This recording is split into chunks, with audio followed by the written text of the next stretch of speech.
Bonjour à toutes et à tous et bienvenue dans cette nouvelle vidéo des écuries Passionnez-moi.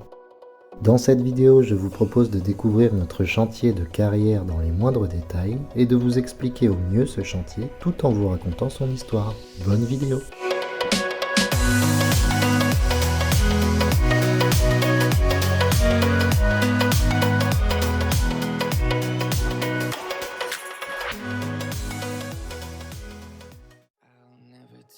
Pour commencer, et avant d'en arriver à notre belle carrière finie, il nous aura fallu faire un travail de préparation, à savoir apprendre tout ce qu'il y a à savoir sur les carrières équestres, déterminer les dimensions que nous voulions, choisir un emplacement et choisir un mode de fabrication.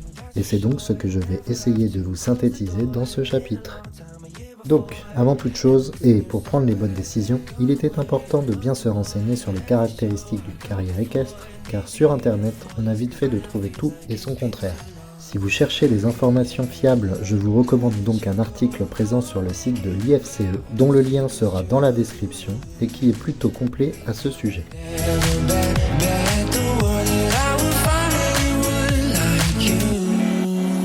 Donc sachez qu'il existe un nombre important de façons de faire que je ne vous détaillerai pas dans cette vidéo, mais que le budget et la destination de votre carrière influencera grandement.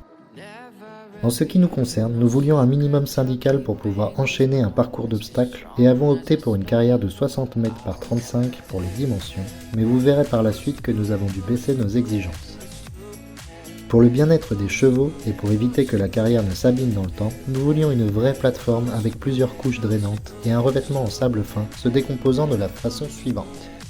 Un fond de forme pour la stabilité et le drainage en gros cailloux 40-80 sur 25 cm d'épaisseur, une couche intermédiaire fine pour le drainage et la forme en 0,20 sur 8 cm d'épaisseur, et une dernière couche de travail en micro-sable nivelée sur 11 cm.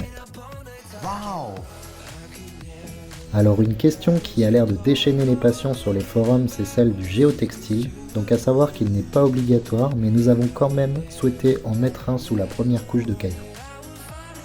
Il fallait ensuite déterminer un emplacement pour ce chantier, et comme notre terrain est en partie inondable, nous avons très vite opté pour la zone la plus haute, pour éviter que la carrière ne soit submergée en cas de crue.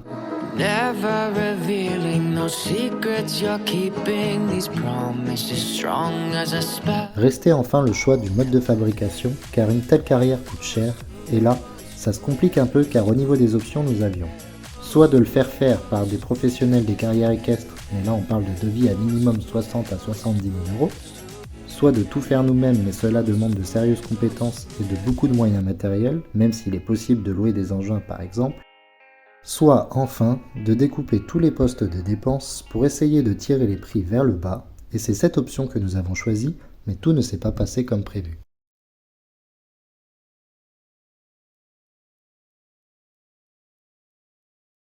Comme je vous l'ai dit, nous avons donc décidé de découper les différentes opérations pour économiser de l'argent, à commencer par le terrassement et la pose du fond de forme. L'idée était d'acheter les cailloux en 40-80 à part et de faire le terrassement et le nivellement des cailloux par un terrassier que l'on nous avait recommandé. Et c'est là que les choses ont commencé à déconner, puisque ce dernier s'est avéré être un incompétent doublé d'un escroc, bâclant le travail tout en évitant nos questions, en nous pressant pour qu'on le paye alors même qu'il n'avait pas fini. Et une fois qu'il a eu estimé avoir fini le chantier, il s'est montré encore plus pressant, mais ce qui était fini pour lui était en réalité à recommencer entièrement. Et c'est à force de douter que nous avons fait appel à un autre terrassier qui nous a annoncé que rien n'était conforme au devis. La carrière n'était pas rectangulaire, les pentes n'étaient pas bonnes, le fond de forme présentait des trous et des bosses, les buttes n'étaient pas faites, une partie de la carrière n'avait pas été correctement terrassée et s'affaissait complètement. Enfin bref, rien n'allait et il fallait tout recommencer. Nous avons donc fait appel à un huissier et un avocat, et étrangement, nous n'avons plus aucune nouvelle de cet artisan depuis, qui ne va même pas chercher les courriers qu'on lui envoie. Enfin bref, nous espérons que la justice nous donnera raison, et que nous serons dédommagés, mais cela n'est pas certain, et en attendant, nous avons perdu beaucoup de temps et d'argent.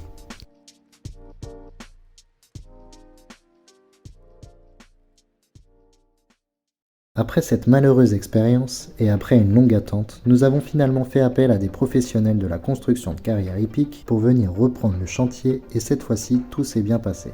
Mais pour des raisons évidentes de budget, nous avons dû opter pour le minimum syndical et avons également renié un peu sur les dimensions de la carrière pour leur éviter de devoir vraiment tout défaire pour tout refaire. Le chantier a donc pu reprendre avec la pose de la couche intermédiaire qui a été compactée et nivelée,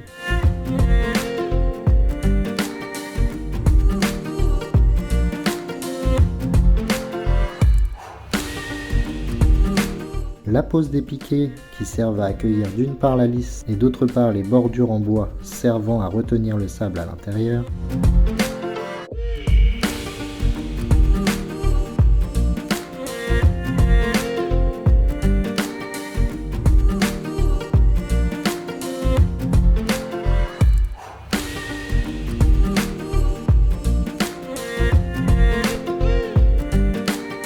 les bordures ont également été retravaillées.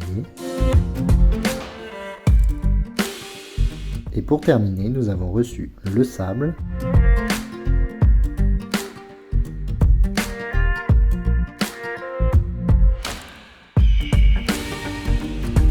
qui a été étalé de façon homogène. Et voilà donc notre belle carrière.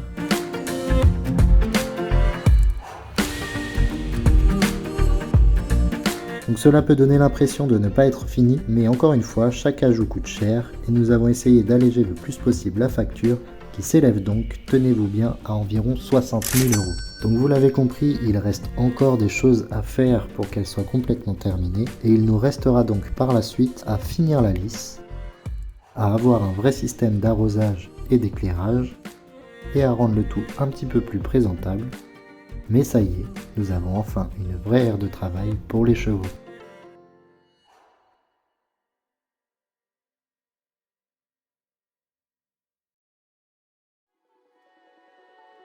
Alors bien entendu, il nous reste encore pas mal de choses à faire et à acheter, puisque comme je vous l'ai dit, nous n'avons pas de système d'éclairage ni d'arrosage, et qu'une carrière, si on veut faire les choses bien, il faut également l'ARC assez régulièrement. Du coup, pour le moment, on fait un peu de la débrouille, mais à terme, il nous faudra du matériel de pro. Voilà pour ce que j'avais à vous dire sur notre carrière. Et pour l'inauguration, Salomé a donc eu le plaisir de monter Doudou. Et c'est donc sur cette séance que je vous laisse et que je vous dis à bientôt pour une nouvelle vidéo des écuries Passionnez-moi.